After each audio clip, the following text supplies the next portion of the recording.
Magandang araw at gabi sa inyo aking mga taga-subaybay. Narito at ating tunghayan ang isa na namang kwento ng kababalaghan na may pamagat na multo sa lumang mansyon.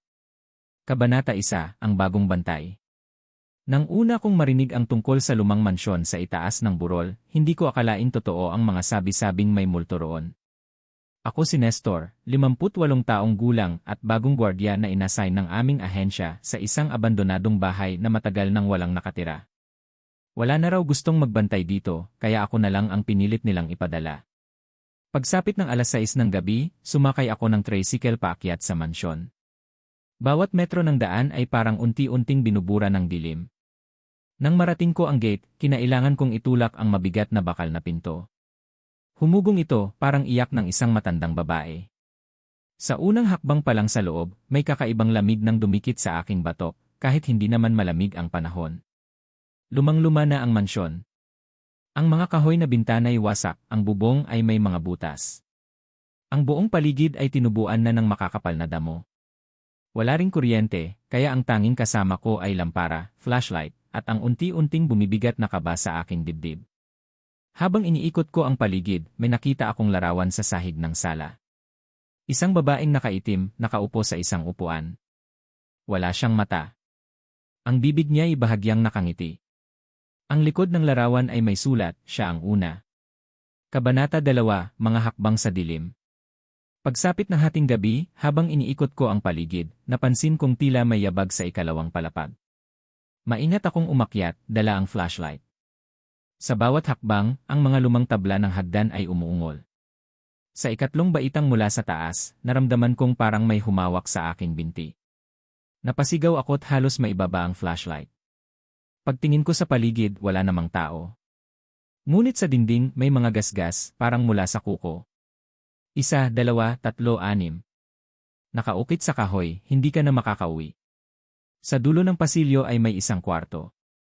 Hindi ko alam kung anong nagtulak sa akin para buksan yon. Sa loob, may lumang aparador. Nang buksan ko ito, may tunog ng pag-iyak. Hindi ko na tinuloy. Mabilis akong bumaba, pero sa gilid ng mata ko, may babaeng nakaitim sa tuktok ng hagdan, nakatayo lang at nakatingin. Kabanata 3, ang amoy ng nabubulok. Kinabukasan, tinangkang linisin ni Aling Ide ang kusina. Siya lang ang matapang na tagalinis na pumayag pumasok sa mansyon. Dati, may batang babae na nawawala rito, kwento niya habang sinasabon ang plato. Sabi nila, nakita raw siyang umiiyak sa ilalim ng mesa sa kusina. Pero nung hanapin, wala na. Bumukas bigla ang lumang rep walang kuryente. Ngunit isang napakabaho at masangsang na amoy ang kumalat. Para itong bulok na karne at asupre. Sa loob ng rep may laman isang manika. Itim ang mga mata, may nakasulat sa noo, buksan mo siya. Hindi ko kinaya. Tinapon ko ang manika sa labas. Pero pagsilip ko sa bintana, nakatayo ito sa damuhan. Nakatingin. Nakangiti. Kabanata 4, nakasilip sa bintana. Gabi ulit. Nakaupo ako sa guard post, pinipilit na huwag antukin.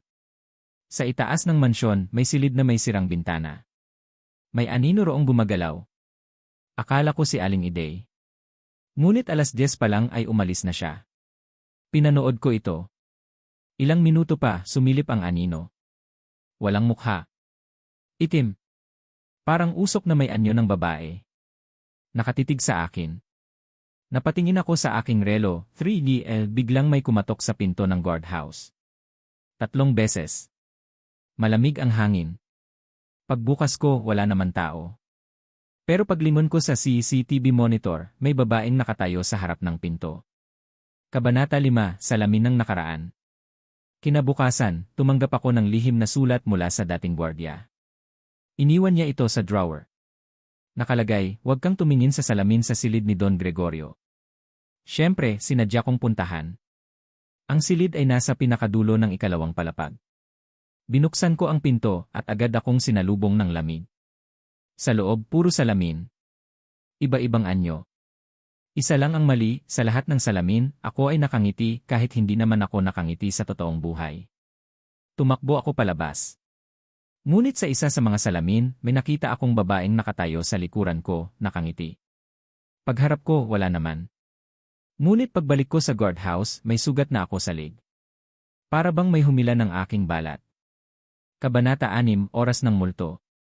Laging 3:00 ng madaling araw, nagsisimula ang mga kababalaghan. Nawawala ang ilaw, tumitigil ang oras, at ang buong mansyon ay tila humihinga. Sa loob ng mga dingding may naririnig akong bulungan. Isang gabi, sinubukan kong umalis. Binuksan ko ang gate. Ngunit paglabas ko, ako ay nasa loob pa rin. Parang hindi ako makalabas. Paulit-ulit. Sa oras ding iyon, bumukas ang mga ilaw sa loob ng mansyon. Wala namang kuryente. Nakita ko siyang muli, ang babaeng itim. Ngunit ngayon may mukha na siya. Mukhang akin. Kabanata 7, Ang lihim ni Aling Iday. Isang umaga, hinarap ko si Aling Iday. Ano ba talaga ang nangyari sa mansyong ito, tanong ko. Tahimik lang siya, saka nagkwento. Dati, paboritong bahay ito ng mga mayayamang pamilya. Pero may bata na pinatay ng sariling ama rito. Simula noon, bawat gwardyang inassign, nawawala. Yung babae sa itim.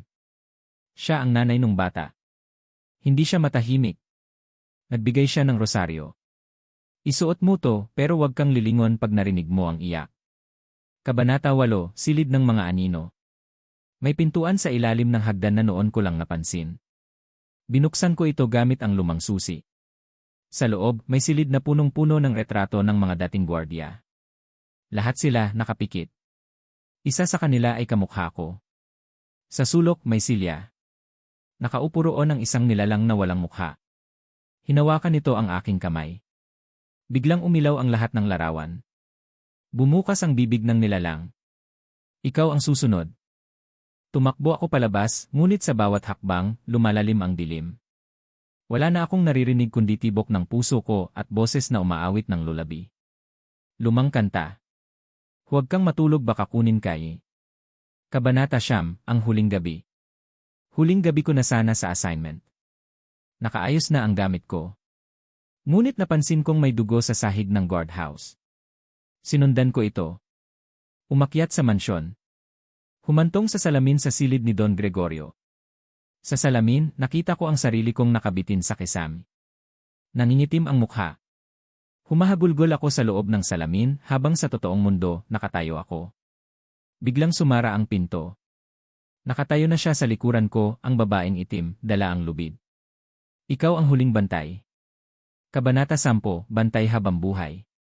Kinabukasan, bagong gwardiya na ang naka-assign. Si Mang Ruben. Habang binabantayan ang mansyon, nakita niya sa bintana si Mang Nestor, nakatayo lang, nakatingin sa labas. Naisip niyang baka naiwan lang. Ngunit nang silipin sa logbook, 1 linggo nang patay si Mang Nestor. Natagpuan sa silid ni Don Gregorio, nakabitin. Wala nang mata. Nakatitig pa rin ang kanyang bangkay sa salamin. Nakangiti. Sa gabi, tuwing 3:00 ng madaling araw, lumalabas siya. Hindi para manakot, kundi para magbantay.